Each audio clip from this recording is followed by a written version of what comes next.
The movie begins in Chicago 1956 when a man wearing a suit enters what appears to be a tailoring shop.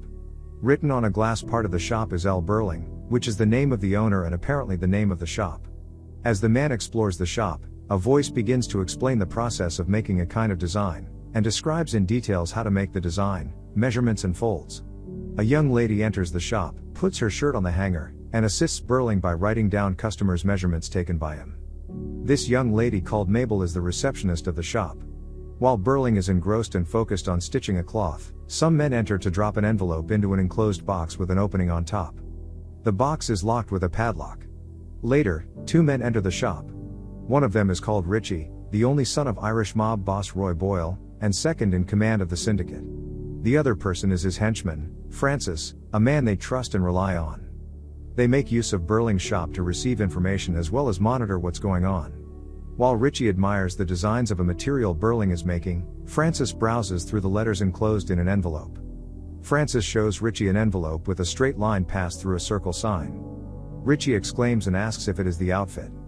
They ask for some privacy by telling Burling to check on his receptionist. Burling excuses himself, leaving them to discuss in private. Burling goes to be with his receptionist. He asks if there is any mail, for which she says negative. She shows him a gift, a London clock in a transparent glass. Mabel talks about London and how she wants to travel to the most beautiful cities and countries in the world, mentioning Barcelona and Morocco. While they were still discussing, Richie walks out of the room with Francis, and they leave the shop. While Burling and Mabel are folding some fabrics, he tries to make her go on a date with an apprentice in the next shop. Mabel says he can't tell her who she should go on a date with, and asks if it's because he saw Richie winking at her.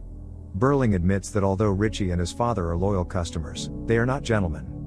Mabel tells Burling she is not interested in learning the craft or taking over the shop one day.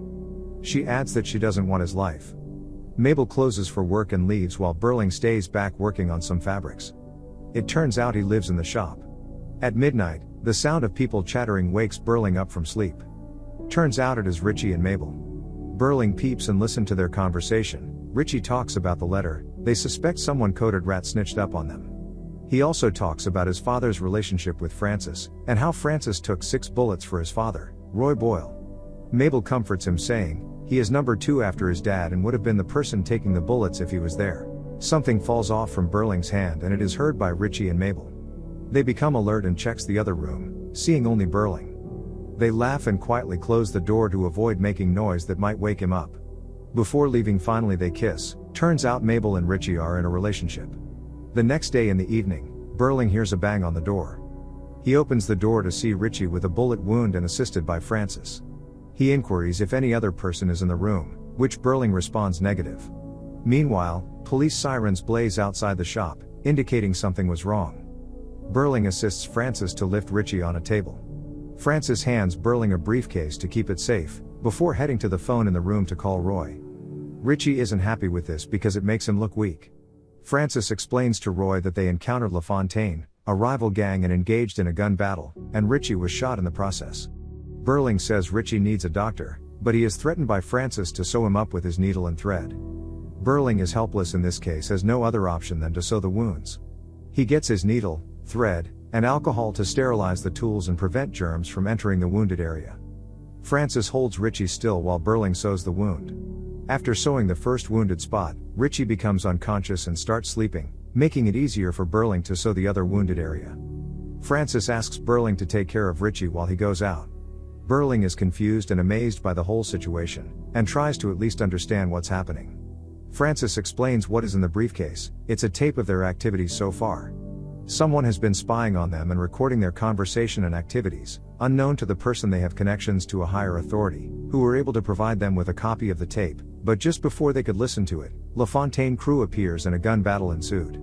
Apparently, Francis explains someone reported them to the FBI and LaFontaine, and they would know who the person is when they listen to the tape. After saying this, he leaves, welcoming Burling to the family. Richie gets out of the table. He thanks Burling for saving his life and accepts a glass of water. Richie asks where Francis went to, and Burling responds he went to find the equipment to listen to the tape. They gradually bond while discussing issues they share similar interests in. Burling commends Roy. He offers his opinion on who might be doing this and then confesses he is the rat, which transcribes to the one selling information to his enemies and alerted the FBI to plant the bug. After a short silence, Richie burst into laughter, followed by Burling. He doesn't believe Burling could be the rat and even mocked the thought. Burling is curious why Richie believes he can't be the rat, because it could be anyone. He shares with Richie his journey of becoming an expert cutter, training in the best shop in London. Burling takes advantage of Richie's desperation to prove a point to make him think Francis is the rat, and has a hand in the whole setup.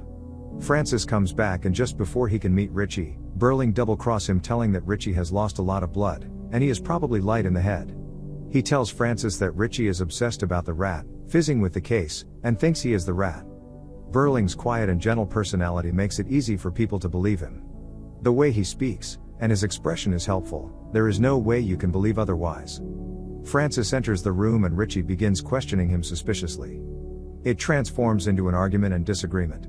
Richie tries to bully Francis into leaving, but Francis ignores his taunts and words, and tries to take the briefcase. Richie pushes him off, and Francis warns him not to, and if not he will break his arms.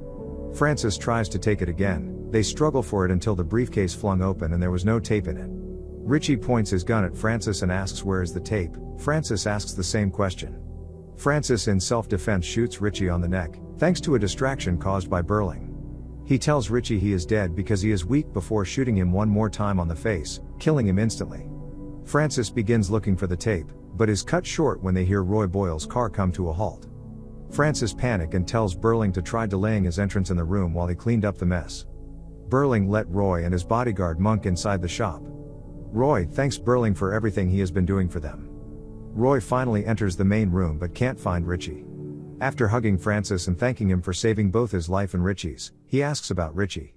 Francis lies, saying Richie had left, and he even thought Richie was with him. Roy was perplexed by this news. He queries Francis before making a call to check if Richie is around there.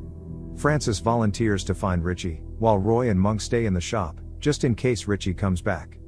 Burling goes into the inner room to continue his stitching. Roy meets him there, admiring the room.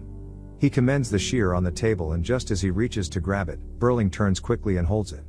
The speed makes Roy let go, though later held it after Burling pleads with him to at least feel it. Roy offers his tool, a gun, to Burling to feel just like he did to him.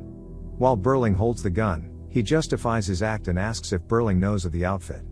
According to him, after Al Capone died, his organization spread so wide and powerful, becoming a network. Most syndicate became incorporated into it. The outfit is like an underground body that protects this syndicate and offers them information about potential attacks from the authorities. The outfit had been sending him some letters saying they love their style, and if they can finish what they started, by putting an end to LaFontaine, he would be incorporated fully. Burling asks why Roy is telling that, and he responds by saying that's Richie's coat on the hanger. Burling tries to cover his track by saying Richie left without it, but it's not making sense to Roy because it's December and the weather is freaking cold. No one would go out without their coat. Roy calls Monk and threatens to kill Burling if he doesn't tell him the truth. Burling was just about to say the truth before Francis enters the shop with Mabel. According to him, if they needed answers on Richie's whereabouts, they should ask her. Burling tries to tell the truth, but lies again because Francis points his gun at the back of Mabel's head, showing he will kill her if he says the truth.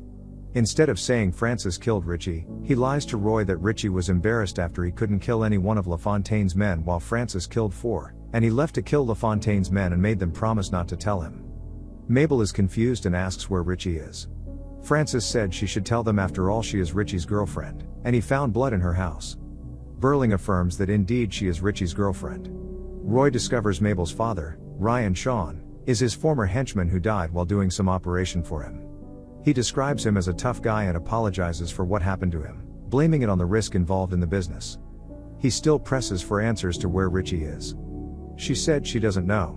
Roy asks Francis and the monk to torture Mabel to make her talk.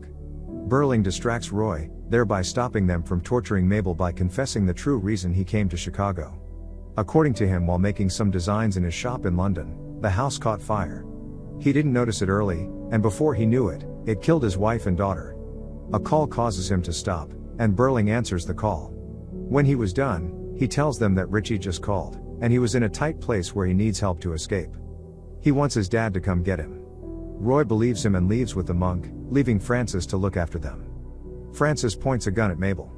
Burling objects, saying he shouldn't do that because Roy is about to enter a trap and be ambushed by LaFontaine, which needs Mabel assistance because she is the rat. She exclaims at first but accepts when he revealed the entire operation. Mabel had been sleeping with Richie, hearing him talking about his father wars with LaFontaine, so she saw this as an opportunity to get back to them. She sold information to LaFontaine so she can get out of Chicago, and due to Francis being paranoid and suspects her to be the rat, she brought the FBI to implant a bug in the room, which will get them to kill each other later before finding her. Burling comes up with a plan to inform LaFontaine of Roy's whereabouts via Mabel. Mabel will then invite them over to sell the tape, and Francis can kill them and oversee the crew. Francis agrees to this when Burling tells him, as he would be the one to run the crew when Roy and LaFontaine are gone. Mabel makes the call to LaFontaine in French. After making the call, they show her Richie's body at her request. Violet LaFontaine arrives. Francis hides in a room to shoot when they make a signal. Burling makes a signal telling Violet LaFontaine that Francis is in the other room. They understand the signal perfectly and fake an argument, making Francis come out. LaFontaine bodyguards shoot him twice. He falls on the ground. Violet LaFontaine leaves with the tape after giving Mabel the money. Burling gives Mabel the real tape that has been recording the whole time, even with audio proof that Violet LaFontaine killed Roy, which could be used to imprison her later. Mabel cracks the code that Violet LaFontaine left with the fake tape, and there was nothing like the outfit. Burling has been the one sending the message all these while, planning for this to happen. Mabel leaves for her dream life, while Burling pours inflammable liquid on the floor. He set the house on fire and was about leaving, before Francis shot his last and only bullet to his hand. Francis then pulls out a dagger and tries to stab Burling. Burling reveals how his family truly died. He was in a syndicate before he left, and they asked him to commit a big crime that he can't pull off, so he ran away.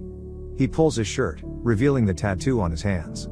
Later he married and had a little daughter, Lily. But the syndicate found him and burnt his house as a punishment for leaving, killing his family in the fire. Francis attacks him only to get stabbed by Burling with his cutter shears, killing him.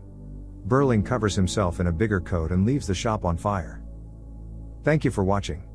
Make sure to subscribe and turn on notifications to watch more videos like this.